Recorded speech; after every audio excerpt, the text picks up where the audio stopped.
Good morning and welcome back to my channel. আজকে হচ্ছে শুক্রবার। তো সকাল সকাল যাচ্ছি মেয়েকে স্কুলের ছাত্র। তো দেখো রেডি হয়ে গেছে আর এখন 6:15 মতো টাইম হয়েছে। তো এখন যাচ্ছি। চলো এখান থেকে ব্লগটা কন্টিনিউ করি, সাথে থেকো। প্রতিদিন যখন আমরা স্কুলে যাই ওইখানে ওই কুকুরটা আমাদের দেখে চিল্লাতে থাকে। আমরা যতক্ষণ না টাটা দিই ওইখানে ওইভাবেই দাঁড়িয়ে থাকে। তারপর প্রতিদিনের মতন ঘরে ফিরে রান্নাবান্নাটা করে নিলাম, কারণ রান্নাবান্নাটা হয়ে থাকলে না ও আসলে আমি ওকে একটু পড়তে বসাতে পারি, নাহলে ও আসলে না সব লন্ডভন্ড করে দেবে, কোনো কিছু কাজই তোমাকে ঠিক করে করতে দেবে না। আর সাথে সাথে ওর টিফিনের জোগাড়টাও করে নিলাম, নিয়ে বাসন মেজে গ্যাস ট্যাস পুছে রান্নাঘর পুছে যত বাসি জামা কাপড় ছিল সমস্ত কেচে মিলে দিলাম, দিয়ে আমি চলে গেলাম স্নান করতে। স্নান টান করে তারপরে চলে এলাম। আর এই হচ্ছে প্রতিদিনের কাজ হয়ে গেছে। হয়ে যাওয়ার পর এখন দেখো 9টা বাজে। আর আমি একটু আজকে শ্যাম্পু করেছি চুলে। তো যাই হোক, এখন তো মেয়ের ছুটি হবে না, হবে সেই 10টার সময়। তো তখন ওকে আনতে যাব। তো সব কাজ তো হয়েই গেলে দেখতেই পেলে। তো চলো।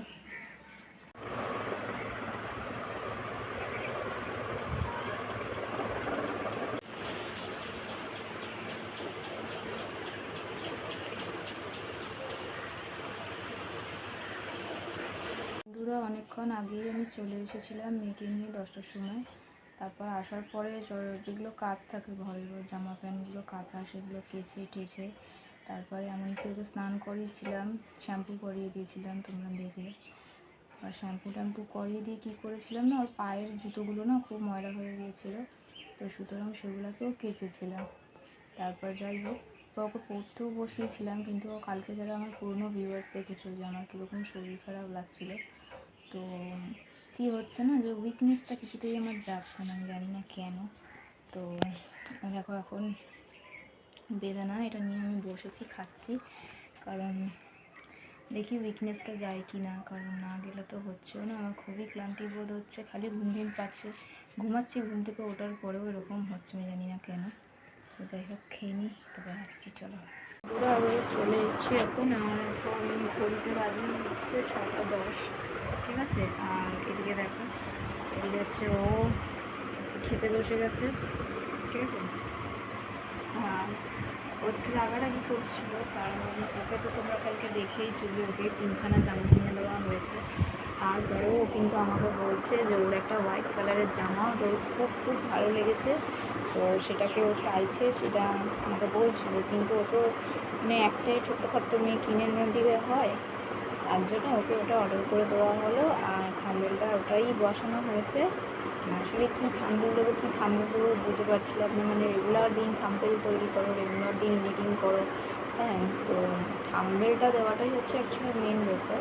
তো থাম্বনেলটা ওটাই তো ও যে বায়না করছিল, তো আমি ভাবলাম কেননা ওটারই থাম্বনেল দেওয়া যাক। তো মোটামুটি এখন এরকম তো তোমরা দেখলেই ব্লগে কি দুপুরবেলা এরকম ভাত খাইনি। তো এই শুধু একটু বেদানা গেছে, কারণ আমার এখন খেতে ইচ্ছে করছে না, আর রাত 6টা তো বেজেই গেছে। তো আপাতত এই জামাটা কেন পরেছি তোমরা ভাবছো, তো এটা পরেছিলাম হচ্ছে একটু ইনস্টাগ্রামে একটু রিলস তৈরি করছিলাম, আর কিছু ফটো আপলোড দেবো ফেসবুক পেজে। তো সে কারণেই একটু ফটোশ্যুটও করছিলাম। তো ঘরেই, বাইরেই যায়নি, কারণ বৃষ্টিও পড়ছে, দেখছো কিরকম কালো মেঘ করে এসছে, পুরো অন্ধকার হয়ে রয়েছে। তো চলো আজকের মতো ব্লগটা এইখানেই। আর যেটা করবে সেটা হচ্ছে লাইক করবে, কমেন্ট করবে, অ্যান্ড কী করবে, সাবস্ক্রাইবটা অতি অবশ্যই কিন্তু করে দেবে। টাটা।